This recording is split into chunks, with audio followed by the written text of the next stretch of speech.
Today, we're zeroing in on that pivotal, agonizing stage where consciousness becomes painfully aware of its own internal fracture, the unhappy consciousness. To map out this phenomenological tragedy, we're going to hit 5 key beats. First, the dual unchangeable and changeable. Second, the failed external search. Third, asceticism and self-denial. Fourth, the failure of the mediating authority.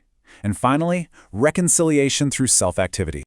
So let's kick things off with Section 1, the dual unchangeable and changeable. Okay, so as you know, the unhappy consciousness is fundamentally an alienated Führersicht sign. It's moved past the master-slave dynamic, it's moved past stoic detachment, and now it discovers this terrifying inner split. The self essentially experiences itself as violently divided between its finite, changing, everyday existence and this imagined absolute truth that it firmly believes lies completely outside of it. It's a consciousness completely haunted by a perfection it literally cannot touch. And look at this stark asymmetry here. Consciousness explicitly identifies its own reality with the changeable, the inessential, the bodily, the finite, right?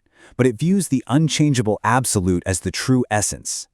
The absolute tragedy here is that because this essence is perceived as totally foreign and external, the self feels utterly alienated from its own truth.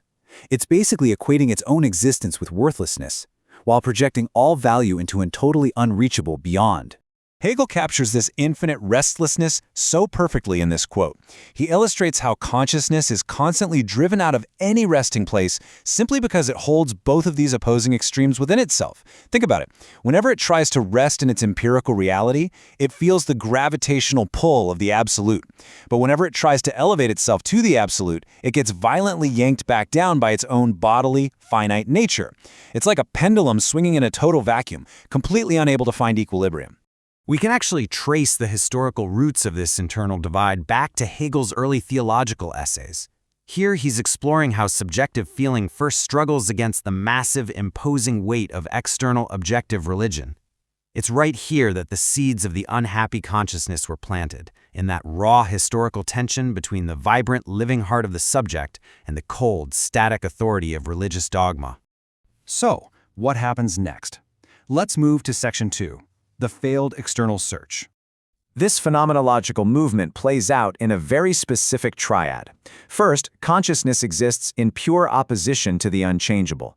Then, it desperately searches for this absolute in external objects or religious symbols. Think of the historical search for relics or a localized incarnation. And finally, it attempts to merge its own particularity with this external shape. But of course, because the object remains external, the gap is never really closed. And so, this external search inevitably collapses. The failure to find an external absolute leads to this infinitely tragic realization that, as Hegel puts it, God is dead. For us reading Hegel, this is a massive milestone. Realizing that the unchangeable simply cannot be found in an empty tomb, in a relic, or in any localized physical space leaves consciousness completely devastated. The external anchor is just gone. Which pushes us right into Section 3, asceticism and self-denial. Stripped of that external solace, consciousness turns its negation violently inward. It tries to annihilate its own empirical, changeable nature. But the irony here is brutal.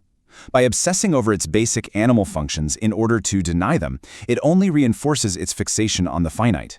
It genuinely thinks that starving the body or punishing the flesh will let the absolute shine through. But really, constantly monitoring your own desires just chains you tighter to your own physicality. The attempt to escape the self is exactly what traps consciousness within it. This inward violence generates what Hegel famously calls the infinite pain and suffering of the world. The harder the self fights its natural will, the louder that will screams. It is a completely closed loop of self-laceration. The self is simultaneously the torturer and the victim here, fully aware of its own inherent contradiction, just getting crushed under the weight of its own perceived inadequacy. Needing an escape valve, we hit Section 4. The mediating authority fails. Unable to heal itself, consciousness essentially throws its hands up and says, I can't bridge this gap, so I'm surrendering my agency to a priest, to an institution. It seeks a mediating figure to do the heavy lifting. It performs mechanical actions, apra operata, like spiritless rituals and pilgrimages, hoping obedience alone will substitute for genuine spiritual reconciliation. But accumulating these empty rituals completely fails to resolve the internal divide. primarily because they entirely bypass the subject's own will. I mean, look at the stark contradiction here. An external priest literally cannot perform the conceptual work required by the subjective spirit. You just can't outsource your own self-consciousness. An external mediator might prescribe all the penance in the world, but it leaves the inner landscape of the subject completely unchanged. The healing is being attempted from the outside in, rather than the inside out. Which brings us to a really critical turning point in this explainer. How can consciousness ever heal a split that it has fundamentally misidentified as an external division? As long as consciousness believes the absolute is a beyond, and its own self is a wretched here, no amount of external searching, internal punishing, or institutional mediation is ever going to fix it.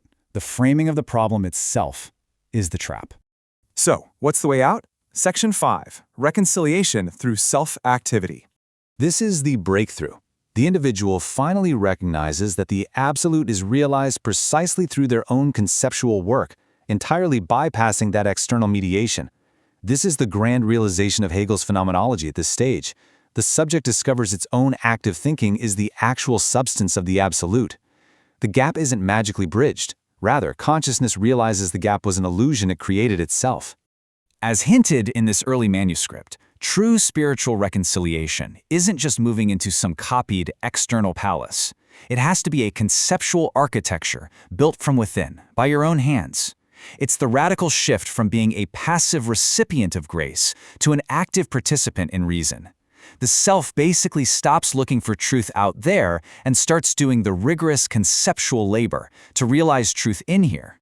This is it, the ultimate Aufhebung into reason. The unhappy consciousness heals its fracture by recognizing that the absolute isn't a distant Jenseits, a beyond, but its own self-realizing activity. By surrendering its particular will not to a priest, but to the universal act of thinking, the self finds the universal right there within itself. An und für sich sein, being in and for itself, is finally achieved. The tragic split of the unhappy consciousness begins to resolve itself purely through the self-generated understanding of the active subject. Das Wahre ist das Ganze.